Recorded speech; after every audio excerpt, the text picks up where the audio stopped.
চলেন আজকে আমি দেখো একটা অঙ্ক নিয়ে এসেছি। সেই অঙ্কটা হলো যে 3 এর পাওয়ার x সমান 69 এবং 23 এর পাওয়ার y সমান 69, তখন 1/x প্লাস 1/y এর মান কত বের করতে হবে।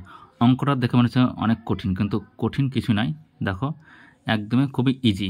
তো চলো অঙ্কটা করছি। দেখো 3 এর পাওয়ার x সমান কত 69, তাহলে 3 এর পাওয়ার x সমান কত 69। ওকে, তাহলে এখান থেকে আমি 3 সমান কত পাবো 69, এখানে x এদিকে আসলে 1/x পাওয়ারটা উল্টে যাবে।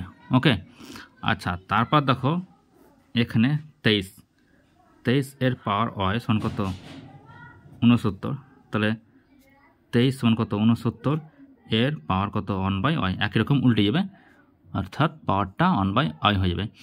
এরপর দেখো কী করবো না, তো যে 3 এটাকে লিখছি আমি, তাহলে 3 সমান 69 পাওয়ার কত 1/x, আর এখানে কত আছে 23 পাওয়ার কত 69 এর পাওয়ার হচ্ছে 1/y। ওকে, উপরে 1 নিচে y, উপরে 1 আর নিচে x। এবার কী করবো আমি গুণ করে দেবো। দেখো এটাকে সঙ্গে এটা যদি গুণ করা হয় কত আছে মতো 69, আর এটাকে গুণ করে নিলে দেখো 69ই হচ্ছে। ওকে, 3 আর 23কে গুণ করলে 69, আর এখানে দেখো যদি গুণ করা হয় তাহলে 69 এর পাওয়ার 1/x গুণিত 69 এর পাওয়ার কত 1/y। তাহলে দেখো নিধান যদি একই থাকে তাহলে পাওয়ারগুলো কি হয় যোগ করে নিতে হয়। তাহলে এখানে আমি কী পাবো 69।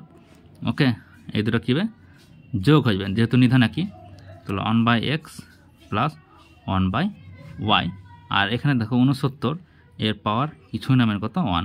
এবার দেখো নিধান একই থাকলে পাওয়ার দুটো কী হয় সমান হয়, তাহলে 1 সমান, এদিকে 1 পড়ে থাকছে, তাহলে 1 সমান কী থাকবে এখানে তো 1/x প্লাস 1/y। তাহলে অ্যাকচুয়ালি যে মানটা পেলাম, উত্তর পেলাম আমি কি দেখো 1। দেখো অঙ্কটা মনে হচ্ছে কঠিন, কিন্তু কঠিন কিছু নয়। তো ভিডিওটা ভালো লাগলে লাইক, আর নতুন হয়ে তাহলে সাবস্ক্রাইব করে না, এই ধরনের অঙ্ক